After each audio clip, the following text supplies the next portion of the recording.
This podcast is sponsored by Talkspace. You know when you're really stressed or not feeling so great about your life or about yourself? Talking to someone who understands can really help. But who is that person? How do you find them? Where do you even start? Talkspace. Talkspace makes it easy to get the support you need. With Talkspace, you can go online, answer a few questions about your preferences, and be matched with a therapist. And because you'll meet your therapist online, you don't have to take time off work or arrange childcare. You'll meet on your schedule, wherever you feel most at ease. If you're depressed, stressed, struggling with a relationship, or if you want some counseling for you and your partner, or just need a little extra one-on-one support, Talkspace is here for you. Plus, Talkspace works with most major insurers, and most insured members have a $0 copay. No insurance? No problem. Now get $80 off of your first month with promo code SPACE80 when you go to Talkspace.com. Match with a licensed therapist today at Talkspace.com. Save $80 with code SPACE80 at Talkspace.com.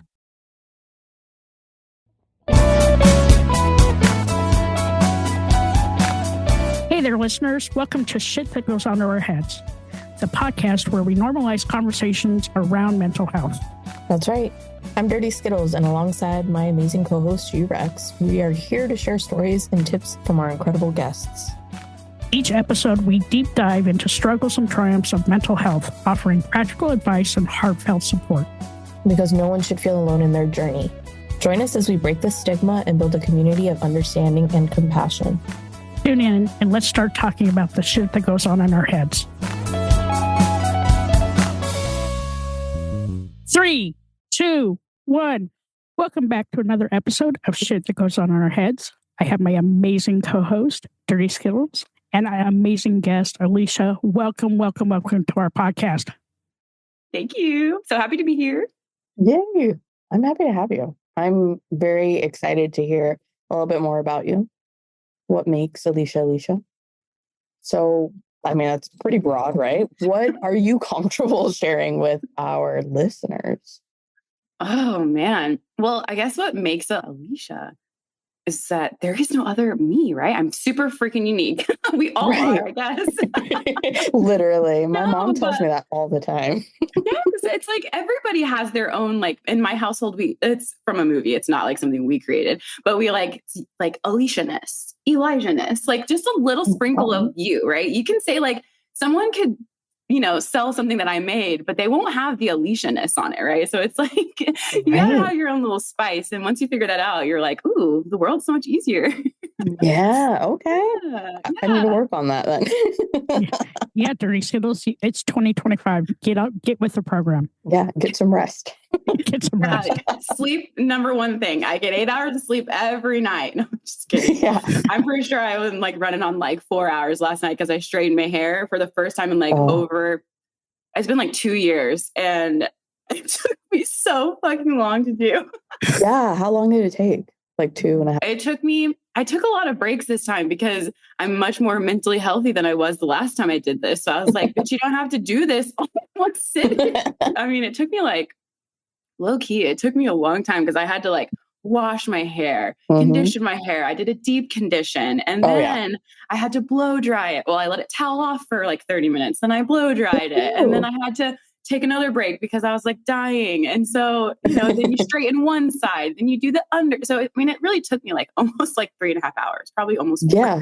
Yeah. I have super curly hair. Yeah. And I'm going to say this with not my full chest, but I keep trying to tell myself this is going to be the year where I embrace my curls. No, ma'am. No, ma'am. No, ma'am. Let me tell you, this is just, sorry, G-Rex, to like derail real quick, but we are redoing my home office, right? That sounds real fancy, guys. It's just a room that we don't use. So we're redoing my home office, and my husband gives me this planer tool that like plugs into the wall. And he's like, because we've ripped it down to the studs, FYI. Oh, wow. And there's glue on the studs. So he's like, take this planer tool and like take the glue off the studs. I'll be back. And I'm like, ooh, there's a lot of trust in our relationship at this moment. So I take the planer tool, turn it on, fire away. Wood chips fly everywhere. Embracing curly hair. Have you ever gotten wood chips in a curly hair? Shit's not coming out, buddy. Like, I'm like, what the fuck? Like, it is dug down deep and you don't even see it because my curls are so tight that I'm like, what? Like shaking it is making it worse. Anyways, all that to tell you that I feel you on the amount of time Yes. straighten your hair. And you're right. And you know what? Like that, I've been on my natural hair journey for a super long time. And like, kudos to those hair people out there creating some good things for our hair. Cause I grew up in the 90s and my mom tried to put pink oil in my hair, which if you know what that is, you know how fucking terrible it is. So yeah, that's all we had. And now we have like a million bajillion choices. And these are like literally the conversations I have with my clients. Like, yes, we have some evolved like therapy conversations too, but we're being a clinician of color, working with people of color, like it is not easy to find a safe space to talk about your hair with somebody who like totally gets it and who's like, I have a client who's, you know, and it's so much for us Black women, like it's a journey of self-confidence as well. It's like such a powerful thing to love your hair because I grew up hating my curly hair and feeling like if it was frizzy, it wasn't a good hair day. Like if it was too voluminous and now everyone's like, how do you get more volume? I'm like, what? Like my hair's in? Like, okay, like sweet. And I have a client who's like on this journey of like learning her natural hair. And it has been incredible to see how it's transformed like her confidence and her ability to just like stand 10 toes down on like who she is and what she wants to look like. I have two clients who have like gone completely natural and just like loved the process and the journey. And like, it's really cool. And like, you see how much it is connected to like who we are and like how we want to present ourselves and how we feel comfortable in our own skin. So it is genuinely like so important to like find this comfort zone of like, what do you want your hair to look like? Like when I straighten my hair, I'm like, this is a different version of me. Like I am a completely new person. So you're seeing Alicia with straight hair today and you don't know what's going to happen. I haven't seen her in a couple years. So let's see. I'm with you on this. Yeah. God, one day I'll get there. I do see like TikToks of like the curly haircuts and like just embracing your curl. And I'm like, man, I want it because it would be so much more freeing to not have to spend hours upon hours every other day or if you like me, every 5 to 7 days to straighten it out again. And it's just like, why? You know what I mean? And my husband loves my curls. I hate them. They're tight. They're super, super tight because I have Puerto Rican and Italian and my mom's got Dominican on her. I mean, it's just girl is a tight girl and it's frizzy, but my husband loves it. And so I'm with you on that. How do you get your clients though to be a little bit more comfortable with who they are? Yeah, I think like genuinely, I was thinking about this just the other day because I think one of the biggest tools I use as a therapist is like our relationship in our sessions is like really authentic. And I have to make sure I'm showing up very authentic. And I realize like a lot of what I work with my clients too is like just modeling healthy behavior and like modeling not being okay and just like modeling how to like work through that. And also like within our relationship, it's the idea of like, I'm allowed to make mistakes and also hold myself accountable. Like I have not had zero client conflicts. Like I've had plenty, but I don't lose clients over conflict because naturally as a therapist, I'm quite good at working through conflict and I'm okay with being wrong. And I'm okay with being like, you know what, you're right. Like, let's hunker down on this, or let's focus on this, or I didn't fill out this paperwork right, whatever it may be. Right. So I think a lot of it has to do with just like that Alicia-ness, right? Just being myself, like is really what brings my clients into trusting me,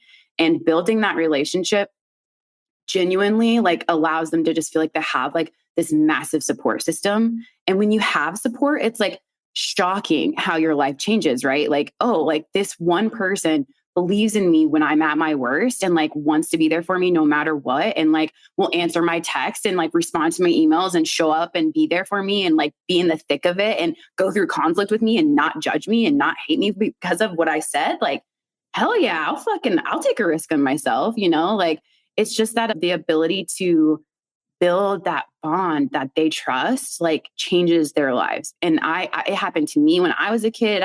It happens to people all over the place. Like when you have somebody who's just reaching out to you, who's like, I see you before you can see you. Like, wow, like it can really encourage people to want to step into that. And like, I talk about with a lot of my clients, I'm always like, you're in a box. You're in the tiny box. And like, bro, like, I don't know if you've met you, but like, you're too big for the box. Like your personality, if you vibe with me, you're probably got a big personality. Like you're not fit in that little tiny box that you're putting yourself in. So like, we got to get you out of that to be able to figure out what are you even like. And then we can start to figure out, if you like that. And if you don't, okay, what do we want to change? What do we want to keep? Like just giving them the opportunity to explore is like so huge in a safe environment. Like it changes people's lives 100%.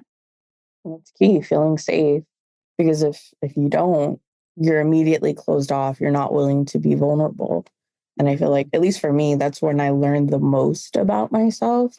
Or at least if I'm not learning it from scratch, I'm remembering who I was is when I feel safe and when I am being vulnerable. So I feel you on that. And my favorite therapist ever was genuine. So I think there's something there to having that genuine connection instead of, meeting with somebody who's like robotic and not willing to, I don't know, share an emotion or laugh with you. Yeah. Like, I think I've shared that with G-Rex. Like, my least favorite thing is when it should be no shock that through pain, I need to find humor to get through it, right? Like, we have this podcast, like, we laugh about dark shit all the time.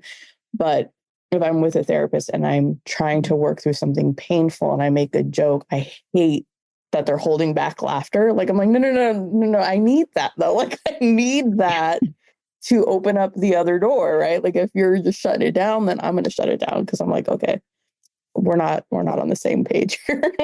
No. Oh my gosh. If you don't laugh at dark humor as a therapist, then like you maybe like just didn't experience your own shit, like some, like you find each type of therapist and they're all great, right? Like no big deal. But like there are certain people who need that vibe and there are other people who really don't want to know shit about their therapist and don't really want their therapist to like show up as a human. Like it really depends. And like genuinely, like that's why I always tell therapists that I talk to, it's like, your clients you need to make sure you find the clients you want to work with because like, I don't want to work with clients like that. I'm allowed to say that. I'm a private business owner. Like if I don't want to work with you because I think you're looking for a therapist that I'm not, you deserve the therapist that works for your vibe. And that's why in my consultations, I'm like, this is how I am. Like I push my clients. I'm not the one that's like, oh, I'm okay with taking your money and you just come here and do nothing. I'm like, no, fuck that. Like I got some people on my wait list who like really want to work with me. So like you want to do the work or you don't. Like, let's go. Like, how are we feeling? Like you didn't want to be like this. Let's change some shit. Like you need people who are willing to like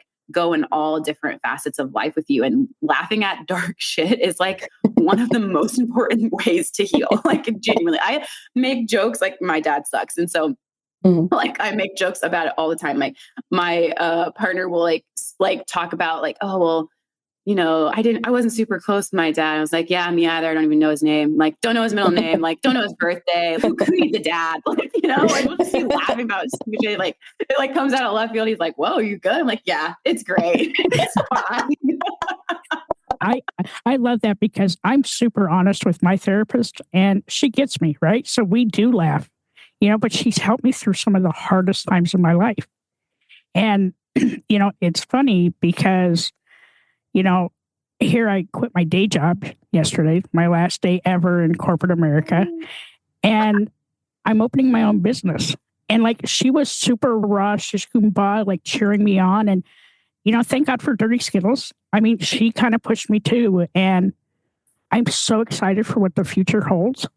But I had this major epiphany the other day. 2 years ago, I was sitting in my room. I was ready to commit suicide. And today I'm opening my own business. And it took a lot of fucking work to get there. But I'm so proud of myself. And I'm being super vulnerable and I'm going to put myself out there. And I know it's not going to be easy. But I'm never, ever working for another person again. Ever. God again. Man. I feel like that's half my job, trying to talk my clients out of being employees. I'm like, you can be your own boss. Like, you're really fucking smart, bro. Like, I hate corporations. I really do. I'm like, I like talk about, I hate insurance companies. I'm like being an employee is like low key one of the hardest things in society that I just don't think I'll ever be able to partake in ever again. Yeah, no, it's true. And it's unfortunate. I think that it took me this long to see certain aspects because, like, I don't think that just happened, right? Like, I think when you work for a company that has really great values and you are like completely in the Kool-Aid and everything is great. And then as soon as that changes and you're actually struggling to get through some shit, and the company that you work for is all about them and protecting themselves, all of a sudden it's like you're starting to see like insurance companies are not actually there for you. You know what I mean? Like they're like, yeah, sure, we'll wear the hat and the shirt and say we're there for you, but we're also going to protect the company. So like, what do we got to do to get you back to being that employee? You know, like that's really, really tough. I work with it. I'm not like a career counselor. Okay. I'm a people counselor. I guess that's how I would say it. Like whatever this person's problem is, like, let's fucking figure it out and let's see how we can make it feel better.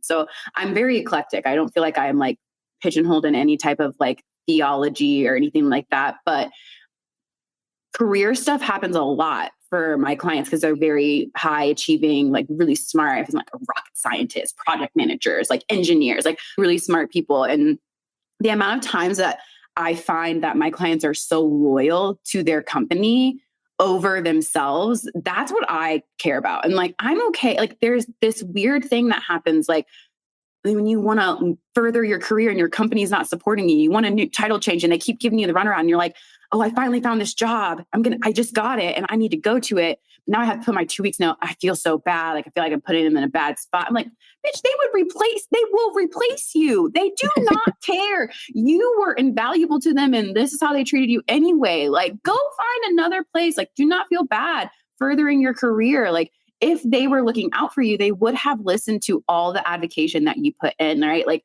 there's also been like racial things that have happened in businesses where I've seen both reactions. Business completely fucking be terrible and not support my client at all.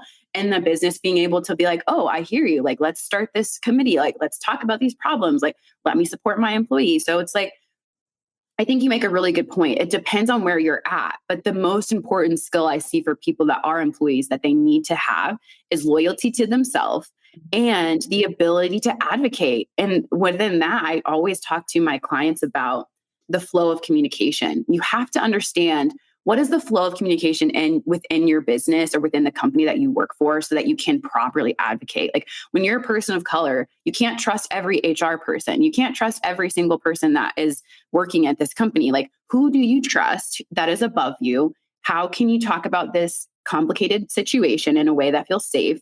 And how can you trust that person to communicate to the right person? And you make sure that you tell them who they should be communicating to, right? Like just breaking things down like that helps people feel like they have tangible things that they can go do. And of course, like it's then now their choice to go do those things or not. And I mean, to see clients like step into that power and have those conversations is like so rewarding for them. And like seeing how that shifts their mindset of being loyal to themselves and like sticking up for themselves and how it makes their work environment feel better. Like that's really the most important thing, those skills. If you're going to be an employee, you better have sharpen the fuck out of your advocating skills. Like make sure they're sharp. And don't feel like it's too much, right? Like No. Advocating for yourself is what you need to do. Don't have any shame around it.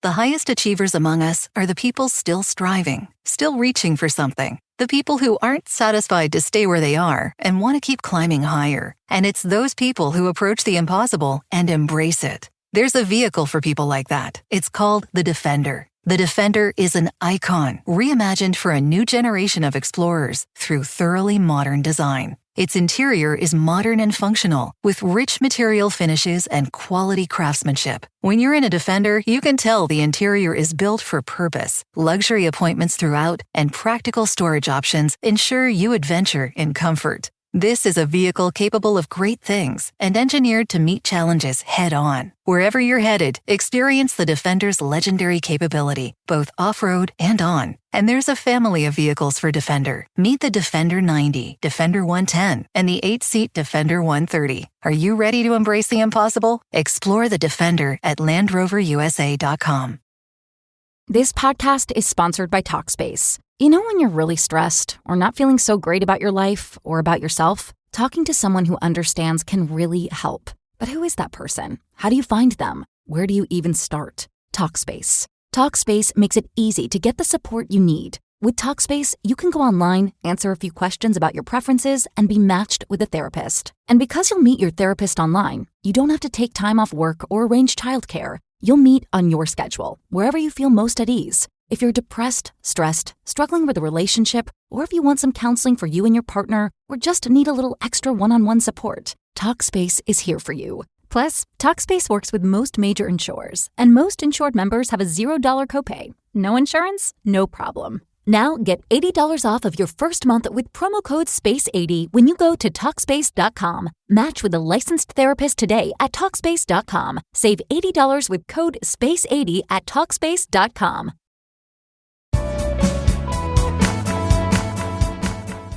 How did you get to this point? You had said something before that when you have somebody who believes in you and all that helps. So who believed in Alicia before to get you here? Oh my God. So many fucking people. I was so lucky. Like, I really think so. When I was younger, I was like super into sports and I played basketball. I played basketball in college, like high school. I was decent at basketball. Okay. So people wanted me on their team. And a lot of my coaches, when I'm looking back at it, especially now that I'm adult with my own income, I like think about how many people in my life just gave to me and like, did not like monetarily made sure I could get to that tournament. I had coaches that they lived in Indianapolis. I lived in Columbus, Indiana, which is like 45 minutes south of Indianapolis. And they would drive, and we were going to Indianapolis. They would leave their house, pick me up from school on like Friday and drive me to their house so I could go to the tournament with them. My head coach, Todd Amon, love you to death. You're an amazing person. And Brad Moan. I mean, these people like changed my life. I was just talking to Brad Moan's wife, Paula, just the other day. Like she messaged me like, you're so beautiful. I'm so proud of you. All these things. I'm like, oh my God, you're like my second mom. Like, I love you so much. Thank you for being there for me. Like, and it wasn't just the fact that they, like as a kid, I didn't think like, oh, they're buying me food or, oh, they're spending gas money on me. Like, oh, I thought about the love that they gave me. Yeah. Like the genuine acceptance and like the genuine happiness it felt like they felt when I was around and like the acceptance of like, hey, like, we're not going to treat you different because we know you're different. Like you're our little buddy. You're in our group. Like we love you. You're amazing. Like we believe in you. And just like the intense amount of positive affirmation I got from people in sports was amazing. Now, of course I had my struggles, like, and that's what makes me understand and relate to my clients, which is why I needed all these people's support. Right. But like my mom's also like super, super creative. We were really fucking poor, like homeless, like lights shut out, water off, eating ramen noodles and PB&Js, like on candlelight, you know, like shit like that on the regular. And so I would say like for a long time, I really was so angry with my mom that I couldn't see some of the amazing benefits that she was still able to provide to me, even when we were going through all of these things.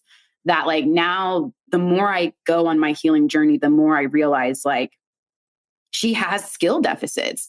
And also there's some neurodivergence in my family. And it's very possible that, you know, there's some neurodivergence in her brain that really inhibited her ability to do certain things, but she was a single mom. I have an amazing partner, like, and I have seen myself just grow into the person I was supposed to be because of the love that he has provided me. And she never got that. Still to this day, she doesn't date. She's not remarried. Like she was solo dolo for years and years. She sacrificed everything for her kids. And I think a lot of people could judge like, you know, how we grew up and blame her for everything. But all I see now is a woman who never gave up, who always had a job, who always had multiple jobs, who did everything she could to make sure that her two daughters didn't hate their bodies and loved their hair and, you know, had support and felt confident. And I remember I would come home and be like, this person made fun of my jeans because I wore them yesterday or whatever. And she would be like, you know what? Tell that person, why are you noticing my jeans? Why do you know what I'm wearing? Why are you worried about it? And I was super sassy, if you could imagine that. And I would go to school the next day and be like, why are you watching my jeans? That's weird. Like, stop doing that. And they would be like, okay. Like, and so she really helped me develop a voice, you know, like there was a time in middle school. It sounds crazy, but like this poor guy, he had his own struggles. This kid in my class, he kind of smacked me in the face. It sounds crazy when I say it, but like I was in science class and he was like trying to play a joke, but I grew up in a domestic violence house. And so I don't joke like that. And so this kid like wound up and kind of smacked me. It wasn't like super hard, but it was hard enough to piss me off. Yeah. I was in 7th grade. I turned around, I smacked him so hard in the face that he had like this red handprint on his face. And I don't get in trouble. Okay, guys, like rule follower to the day that I die, like, not a big risk taker. So I was freaking out because my science teacher only saw me hit him. He didn't see him hit me, of course. So we tell the kids this, right? You're always going to get caught if you're retaliating. So they sent me to the dean. And I was pretty close to the dean. He was a track coach. He was my coach. He was like, what the fuck are you doing here? I was like, I'm in trouble. And they're like, you hit someone? I was like, he hit me first. And they're like, that doesn't matter. I was like, it doesn't. And my mom came and because she always told me like, if someone's doing something pretty much like some fuck shit to you, like defend yourself. If someone hits you, you can defend yourself. Right. And so she came in, she's so good at advocating for her kids. And she went into the dean's office and was like, okay, so tell me the situation. Alicia told me that this young man hit her in the face. Why is she the only one down here? And he was like, well, the science teacher did not see this kid hit her and she doesn't have any marks on her. And we don't have a zero tolerance. And they were trying to suspend me or something. Right. And she was like, okay, well, we'll take the consequence. We understand. However, as long as you're comfortable with us going to the school board about how there's no reparations or anything like that for this person who hit her, and she will be back on Monday and she will take her, whatever, that's fine. But you will have to deal with the consequences of him not getting in trouble for this. And they were like, okay, well, we know her. She's fine. Like, we'll send her back to class. We just really wanted to clear this up. And I remember coming out of the office, I was like, am I in trouble? She's like, nope, you're fine. Just go back to school and we'll talk about it when you get home. And I was like, oh, fuck, my mom's a G. Like,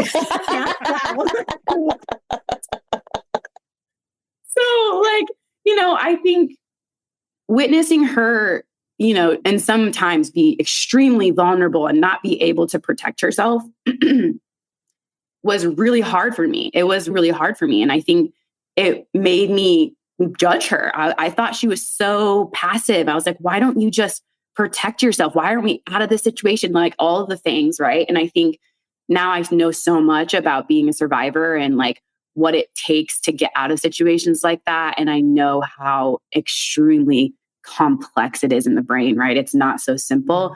And I mean, she is a survivor 1000%. And I think watching her go through what she went through and then watching how she just never gave up, like, or just really ignited a fire in me to just be the same way. Like, I'm going to fight for whatever. I'm on the playground to stand up. I made friends by making sure that bullies weren't picking on them.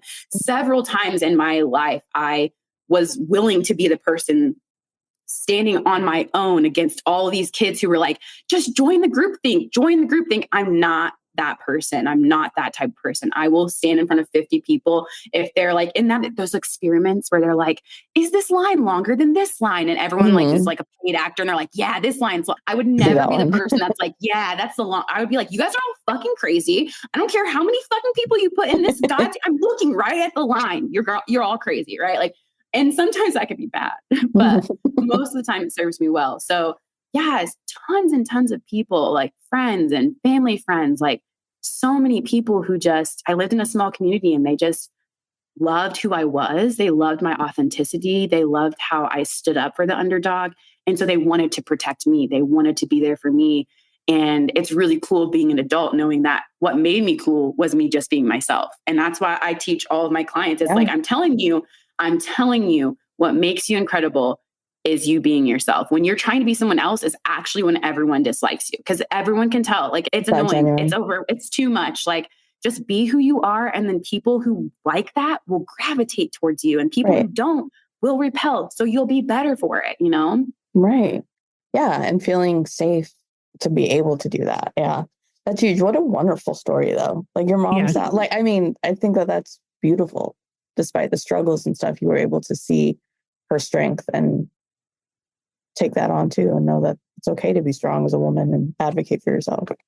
And look where it brought you today, right? Mm-hmm. Like you're your own woman, and you're making a difference in the world, and helping those other people that, may have been like many years ago, and just giving them some strength, because sometimes we all just need a little push.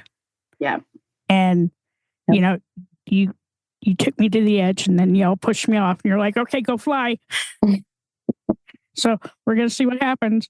But like, I'm so proud of you for like doing that and finding that joy. And what are your like aspirations for like 2025 and forward? Oh my gosh. It's so funny because I do also think it's so like, I think a lot about how I grew up and how I'm like, it's actually become one of the greatest gifts to me to like grow up with nothing, because I only dreamt so big because I really didn't even know what world could be like, and so like, I like all I could think about when I was younger was getting to college and graduating college. And like, once I did that, I remember being like, oh my God, I stopped there. Like, I didn't even think like past graduating college. Like and that's really common with people who grow up poor. Like, you don't think past tomorrow. You're just like paycheck to paycheck, like really trying to figure it out. And I didn't realize that until I was in grad school. And I was like, oh, that makes total sense. And I think for me right now, it's like, it feels like the possibilities are endless. Like, ever since I started Instagram and realized that like there's so many other ways to monetize the knowledge that I have, and that people need it and want it in so many different ways. Like, I am like just trying to take my Alicianess and my knowledge and find ways to express it that connect to my soul and my story. So, I mean, this year, I haven't even told anybody about this really, but I am like coming out with like series of coloring books and journals. They're kind of work together. I'm obsessed with coloring. I love art. I was like a random art student in high school. I took art every single semester of every year when I was in high school. I was like best friends with my art teacher, Mr. Ponsford. May his rest in peace. Love him to death. He's incredible too. But yeah, so I really had a fun time. I created these 4 different coloring books that also have journal prompts within them. So I'm potentially going to be selling those. I really made them for myself because I wanted to I like coloring, but I don't like those intense adult coloring books, like, oh my God, like this is just like so much work. I just wanted something like fun and simple. Like, I created like different levels, and like I literally just like picked the cutest little creatures and like animals and just like all the things that like I feel like heal my inner child, that I'm like, I can't wait to color this. And then I also like always like neurodivergent here. Like when I'm listening to something, I'm doodling. Like in high school, all of my like notebooks had like borders on them of just like different designs and shit. And so I kind of created a geometrical shape one where you can color all these different lines and shapes and stuff. And so like that's coming out. I'm also creating an anxiety workbook that like follows my anxiety protocol for clients, because I get a lot of people that want to work with me for anxiety. And one of the things that my background really helps me with anxiety is that I worked with kids for several years when I started out in my career. And that really taught me how to break down really complex skills in a way that's very tangible for people to just like take things and work on them in the real world. Cause that's like the hard thing from therapy is like, how do you take what I'm learning in therapy and use it in the real world? And that's like a big specialty of mine because of that experience. And so I decided that I turn away a lot of clients because I have a lot of boundaries. All right. I don't want to work with more than 20 people in a week, So I have to turn away a lot of clients. And so I'm trying to find ways to utilize people who want to work with me and my Alicianess and give them something that they can utilize without actually doing one-on-one work with me. I'm also really excited about our retreat in Portugal. Like we have that coming up in the spring. So like, I'm honestly just like expanding my business. I don't even have a legit website, guys. Like you just find me on Psychology Today. Like, and I'm like full, like, I don't know. I'm not a legit business owner. I feel like I pay my taxes. I like to have a registration, but like all these people are like so legit. And I'm going to get a website this year. That's on my fucking to-do list. Okay. So I'm going to legitimize myself. But yeah, like those are like, I'm really excited to just like keep using my brain and like finding new ways to help bring access to care. Cause that's the biggest thing for me is like when I was a kid, I really needed mental health. And I think my mom was really fearful of letting us go to therapy because she was so afraid of us being taken from her. She was really afraid that like what we were going through was reportable, which it definitely was. And so, like in some ways, good call. Like I didn't want to go to foster care, but actually back then they wouldn't have taken you away for witnessing domestic violence. That's like kind of a newer thing. But anyway, so I didn't get any therapy back then. And I really feel like if there was more access to understanding why mental health was important and for all different levels of compensation, like that's my goal. I want mental health care to be accessible to all people. I want it to have varying price schedules. I want it to be like you can get an excellent therapist and you can afford it no matter where you're at. And if you can't work with that therapist, this therapist has all these other things that you can try to do to help yourself before you can work with them. Like that's my goal. I just want people to be able to access mental health care, and I want to destigmatize like what it looks like. Like it can be anything. I talk to this so often with my female clients or my women clients who have men in their lives that don't want to go to therapy. And I'm like, give them a break. Like think about what they've been taught their whole lives. Therapy is going to be like the last step. Okay. You got to do all these other steps first. Like ask them if they will do a self-care workbook. Are they going to go to like, watch a YouTube video? What about this documentary? What about these apps? Like, try these other things first and see if that helps them get excited about therapy and then jump into therapy. So that's my goal. If I could say anything, it's just like trying to expand my business and create more access on all different levels for people to engage with their mental health and learn more about their brain and how it works.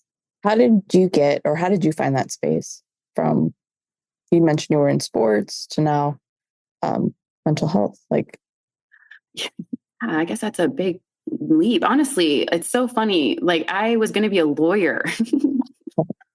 When I think my about kind of people. I really wanted to be an advocate lawyer. Like I was like, and you know what?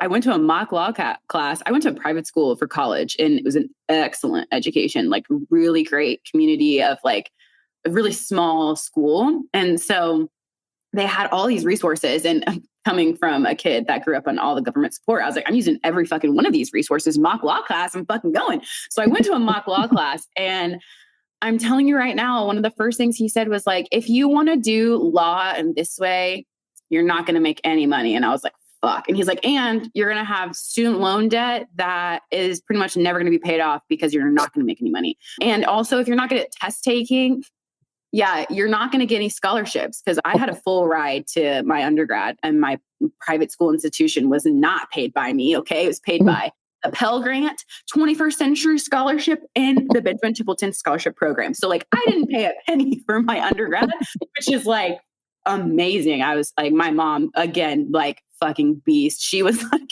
fill out this application, do these things in high school so you can get scholarships. Like she was on it from day one. But yeah, so I was in school. I did that mock law class, instantly was like, I don't want to be a lawyer. Didn't want to tell my mom. So I was like, what are we going to do? I majored in sociology, decided to major in sociology, which is hilarious. I went in as poli-sci. I went to my advisor, my freshman advisor, still to this day, some of the best advice I've ever been given. And I was like, I think I want to major in sociology, but I don't know what the fuck to do with that. I feel like that's a waste of my time. And she was like, let me just be very clear. If you follow your passion, your career will come. If you're passionate about sociology, you will find what you want to do with it. And I was like, oh, okay, you're fucking probably right. You're probably right. All right, I'm gonna do it. And then I was sitting with my 7th grade mentee, because there's a lot of requirements for my scholarship program. One of them was that you had to be involved, obviously. And so I had a 7th grade mentee, and one of the things we were doing was like figuring out what career path she should go down. And they had her take this big, long career thing. And I was like helping her do it all. And we sit down, and one of the careers that pops up is a guidance counselor or counselor, mental health counselor. And we're like, oh, let's read through it. What is it? Like literally, I don't even know what this is. Like, let's figure it out. And it was like up and coming fields. In 20 years, this field will be booming. It was like actually low key cool program for kids. And she was like, we were reading through it, and I was like, this kind of sounds cool. Like maybe you would like this. She was like, you know what? Actually, this sounds like a job you should do. And I was like, damn, she's so right. I was like, so the 7th grader picked my whole entire career. And I instantly from that moment on was like, okay, I'm going to listen to 7th graders now. So yeah. And I figured it out. I added communication and double majored in sociology communication. And my senior year, I took the GRE, and fucking applied to one grad school because that was the only one I wanted to go to. And I got in, and that was it. And I was like, after I got into grad school, I mean, it was so obvious that I like fell in love with therapy. I was like, oh my God, this is what I should be doing this my whole life. Actually, I have been doing this my whole life. I was everyone's little fucking therapist. Every single one of my basketball teams, and especially in college, like you're living with your team. Like I was an RA in college too. So I'm a freshman RA at that. So of course I'm like fucking supporting all these little baby newcomers to college and all of my teammates every year. I was like team mom. Like, I mean, it literally was, I feel like I was born to be a therapist. That's like genuinely how I feel. And I look back at my life and it's so funny now. I'll be talking to people and I'll just be being myself. And they're like, oh, you're in therapist mode. I'm like, bro, no, like, this is just who I am. Like, I promise you, I'm not trying to dig deep into your like demons. I'm just chatting with you. Like, I don't know, like, this is just what happens. It's so funny. So yeah, a 7th grader picked out my career and luckily she was right. So it's good. I love Remember this. her name? Kayla. Kayla. Shout out to Kayla. Shout out to Kayla. Wherever you are. I hope you're doing so good. I believe in you. I love this for you. And I love your energy and, you know, your willingness to like dig deep with your clients and, you know, just make mental health more accessible for everyone. Really, that's, you know, what our mission is, just to normalize those conversations. But, you know, you're out there digging deep and you made me feel better. This is like the perfect way to start off our 2025 season. I know. Thank you. Yay. I love that. Thank you guys. That's so sweet. I'm excited to ask you my random questions. Are you ready for this? Oh, I'm ready. Rapid fire, baby. Oh, shit. All right. There we go again. No, I'm just kidding. All right. If you could go back in time to a younger version of yourself and give that younger version a bit of advice, what would you say? And how old are you when you go back to give advice? Oh my gosh. It's so funny. I actually have answered this question on my Instagram before, so I thought about this. And what I said on my Instagram was that I would have told myself to relax.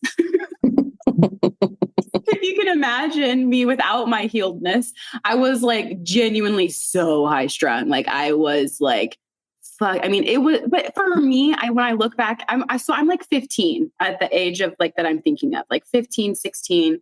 And I was very intense. Like, and my boyfriend went to high school with me. He's known me my whole life. And it's really funny. Like when we get to like share thoughts or memories or like, how did you perceive me? And it's really funny how different people perceived me than I felt like people did. But I think a lot of people respected how serious I was, but I don't think they understood like the turmoil that it caused within me. I don't think people understood that I was so serious because genuinely my education was my life or death. Like it was my only ticket out of poverty. It was my only ticket into like a life that was not just survival mode. And so for me, I had this like intense intrinsic motivation to just like get the fuck out of Dodge. Like I got to get to college. And I guess like backwards thinking here is my sister, you know, I love my sister so much. I'm the only one of my siblings that got a college degree. And my sister is extremely capable, amazing basketball player, got a full ride D1 scholarship. In her senior year, like her life blew up. And now she's a part of the LGBT community. And she came out like the summer before this all happened. And like, now that I'm older, I totally think those things connect, right? Like I do genuinely think she was having such a really hard time. And I don't think she had as much support for that specific thing than I did with all of the things that I was going through.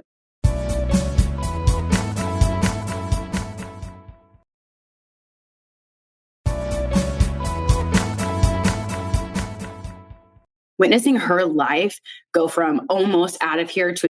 This episode is brought to you by Progressive Insurance. Do you ever think about switching insurance companies to see if you could save some cash? Progressive makes it easy. Just drop in some details about yourself and see if you're eligible to save money when you bundle your home and auto policies. The process only takes minutes, and it could mean hundreds more in your pocket. Visit Progressive.com after this episode to see if you could save. Progressive Casualty Insurance Company and Affiliates. Potential savings will vary. Not available in all states.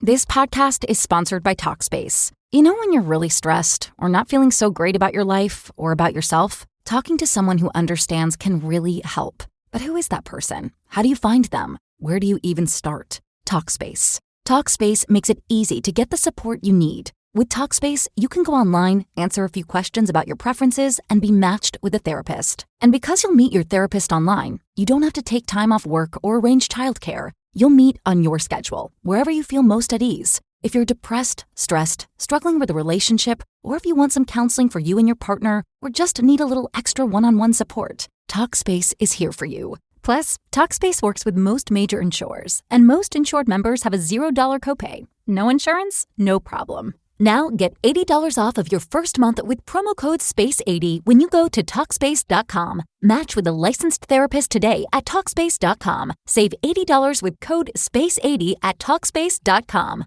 D1 scholarship to literally like struggle with drugs and like arrests, like fucked me up. Like she was like the only person I looked up to. Like I didn't look up to my mom the same way I do now because I really was angry with her. And so like I really looked up to my sister. Everyone loved my sister. She was and she is an incredible person. And she just, her whole life imploded. And so that put a lot of pressure on me. Like I really was so scared because it really put into perspective that everything can change so fast. Like you can be doing all the right things and you make one mistake and your life is fucking over. And so for me, I was like, I'm not going to parties. I'm not drinking. I'm not smoking weed. I'm not doing fucking shit. And no, I'm not going to show up because if the cops come, I get equally in trouble. I don't care if I have one sip. I was so serious. And I would like yell at my friends. I was like, stop doing this. I don't want to be a part of it. I don't want to hang out with you if you're doing this. So I was like super serious. And like, I got straight A's. Like I wouldn't let people cheat off of me. Like I just was so afraid of getting in trouble that I was super fucking intense. And so I think looking back, I logically thought I would say like, relax. But I think like now looking back, because I that really saved my life, the mentality that I had, I think I would say like, thank you for being so fucking focused and fucking driven and just powerful. Like you are, and I think about her a lot. Like I want to tap into that Alicia because damn, she got a lot done at a fucking tiny age. Like I can't believe some of the things that I look back at her and I'm like, wow, like in the midst of all the fucking shit you were going through. My mom's favorite story is before one of the sectional championships I played in, I played really well. Our electricity was cut off like the night before. And it was like, it's a winter sport, cold as fucking balls. They're not even really supposed to do that. We got the fucking shit into the stick. And my mom was so nervous I wasn't gonna be able to play. And I showed up and I fucking crushed it and we won the game. And she was like, I don't think anyone would ever fucking guess like what you're going through. And she's right. People didn't know. I thought it was like a big red scarlet all over me, but like no one understood. And so I think if I look back at her now, I would just be like, I love you so much. And I'm so fucking proud of like your intensity. And I'm sorry that I shamed you for that. Like it was a big issue. Like it was survival, bitch. You fucking survived. And wow, like you're really fucking good at that. Like super proud of you. And I think like, I understand why she was that way. And instead of like shaming that part of me, I think I just would love to embrace her and be like, I would not be here without you, babe. Like you fucking are my ride or die, my little 15-year-old self. Like she's fucking more incredible than me right I now. love that. I think you're the only guest that would think their younger version.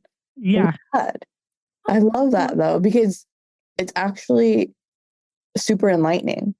Because I think we do forget just how crazy it was and what we were going through. And the fact that whatever decisions we made have made who we are today. Yeah, it's wonderful.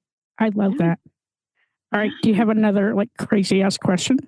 Yeah. What has been the hardest lesson that you've had to learn, at least to date? Oh, we So many constipated her. hard lessons. Oh, man. Now you stumped her. Nice. Yeah, I am stumped. I feel like I've had a lot of hard lessons, but like I think the hardest lesson, and I'll I don't want to go too deep into it just out of respect for the other person that was involved, but I've been divorced before. It's not something like a lot of people know about me. And I think that was like one of the hardest lessons I've ever gone through, because all of my other lessons, I felt like I could blame other people. And I could be like, this person did this to me. This person did this to me. This person did that to me.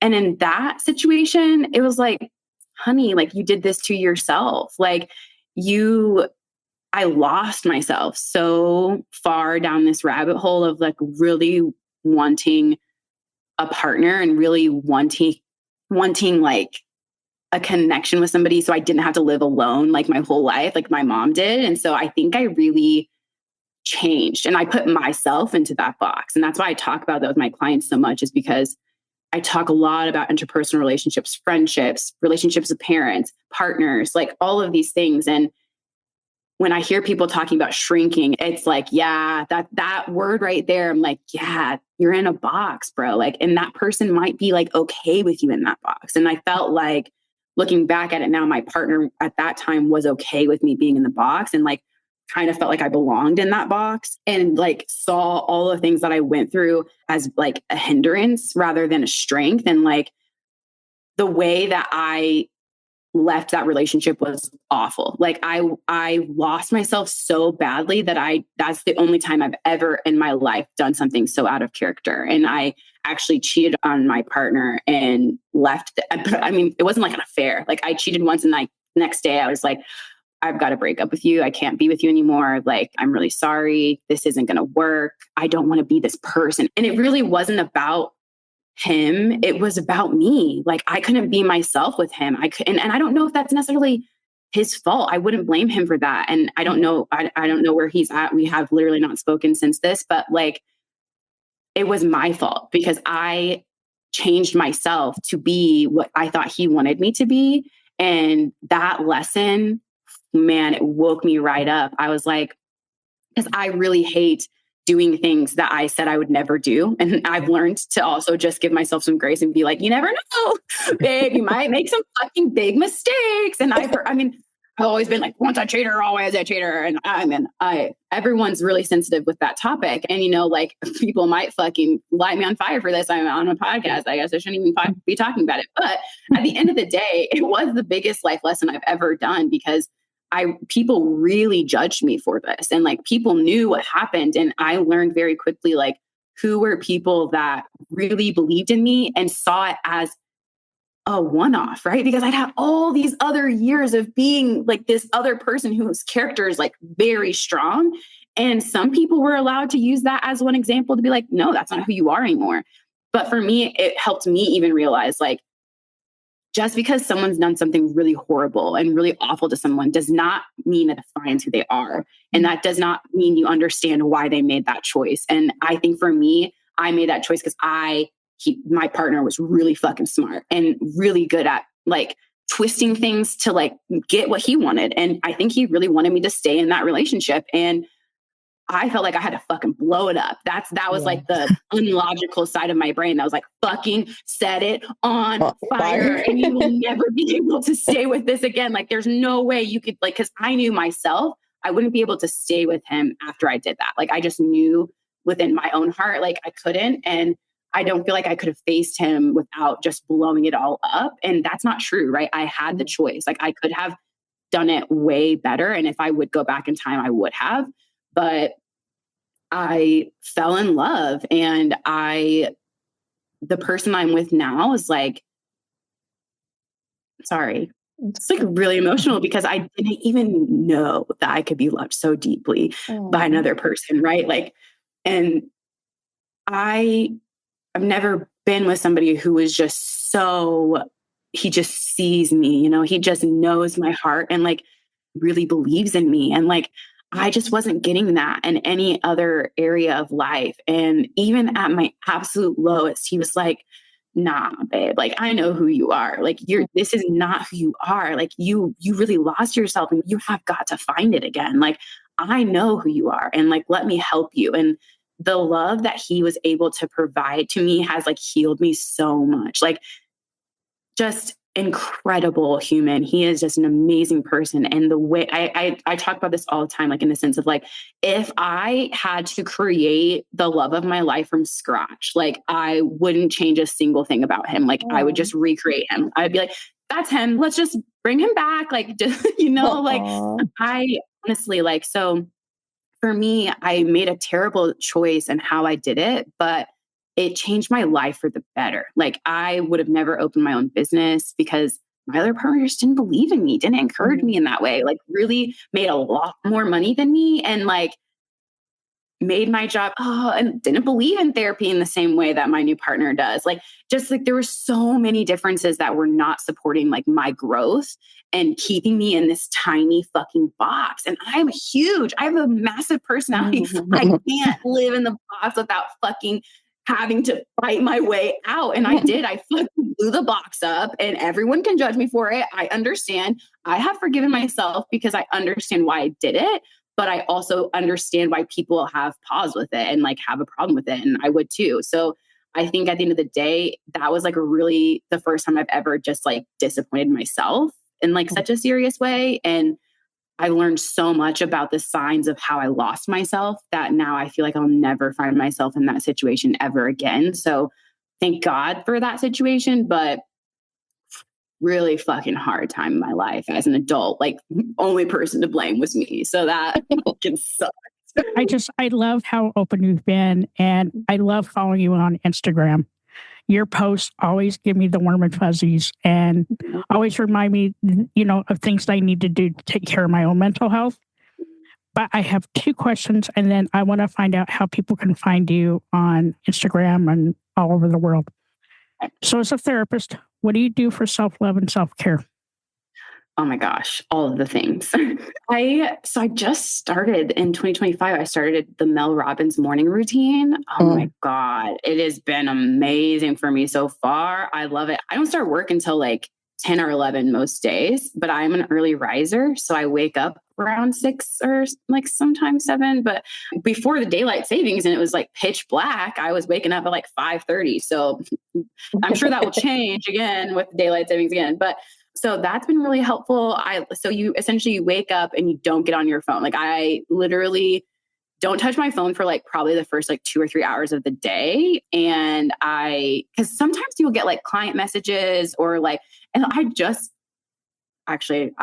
realized I didn't respond to a message. Actually, I need to respond to. So I didn't check it until later. And I was like, oh, fuck, I need to get back to that. Anyway, so I do that. I go on a 10-minute walk. You got to get sunlight, fresh air, drink a cup of water, and then 5 minutes of gratitude. And that has been like, low key, I've been like super energized, like really having a really great start to my day. And sometimes I'll get content. Sometimes I'll do some marketing stuff, like whatever I can do afterwards. It just like helps me like plan my day and like take intentional time.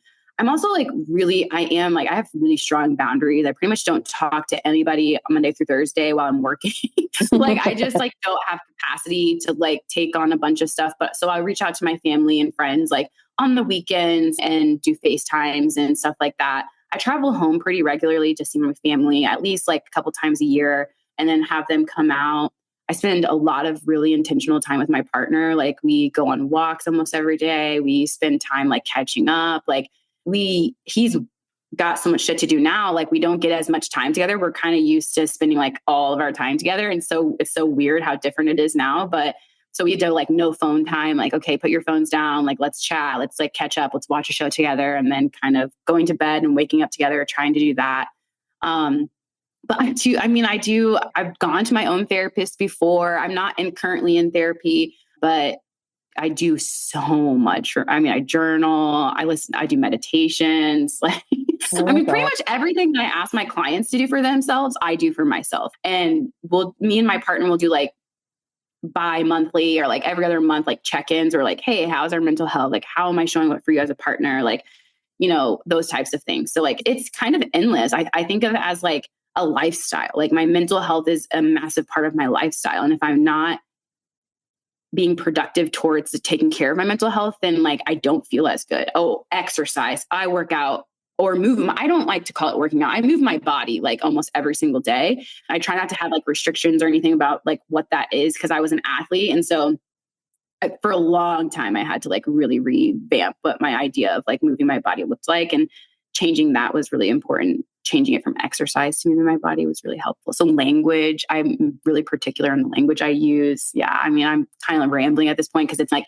everything in my life is about taking care of my mental health. I have extreme trauma history. So it's a literal daily thing. And I try to tell my clients that it's not like, oh, I'm healed. No, I have to like keep healing. I have to like keep doing the things that help me feel healed. That's kind of like how I operate. Yeah. I like that you called it a lifestyle. I like that. It is a mental health lifestyle. Just, working on yourself every day. So how can our listeners find you? You're a ball of energy. So I love that you're a ball of energy, because some days I am not a ball of energy.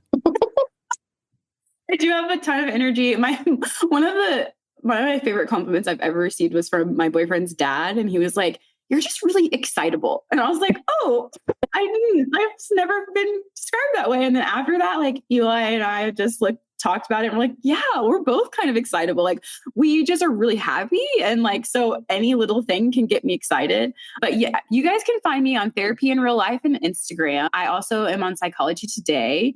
So that's where a lot of my clients come from on there. I'm also on Alma. Like, if you haven't heard of Alma, it's a platform where you can set up a profile and use your insurance to connect with other therapists who take that insurance. That's the only way that I do insurance clients. And I have a cap on like how many clients I take. But honestly, right now, that's it. Like, I mean, like I said, guys, I'm not joking. I don't have a website yet, but if you wanted to come to my retreat, like hang out with me in Portugal, because that's going to be sick, you can go to unearthingchoicecounseling.com.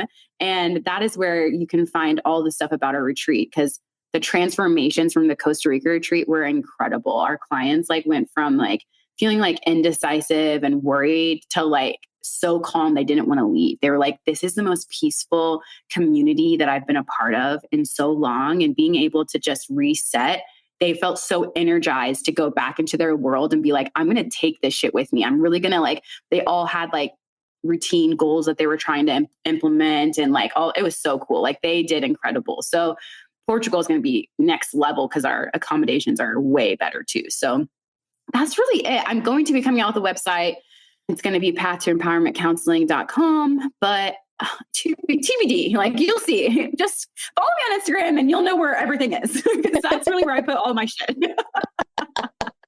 I love that. Thank you so much for being vulnerable and open and sharing your life story. And this was awesome. I loved it. Thank you. I love this. Thank you so, so, so much. Hi, all. Thank you so much for listening to this episode. I'm G-Rex. And I'm Dirty Skittles. Don't forget to subscribe, rate, and review this podcast. We'd love to listen to your feedback. We can't do this without you guys. It's okay to be not okay. Just make sure you're talking to someone.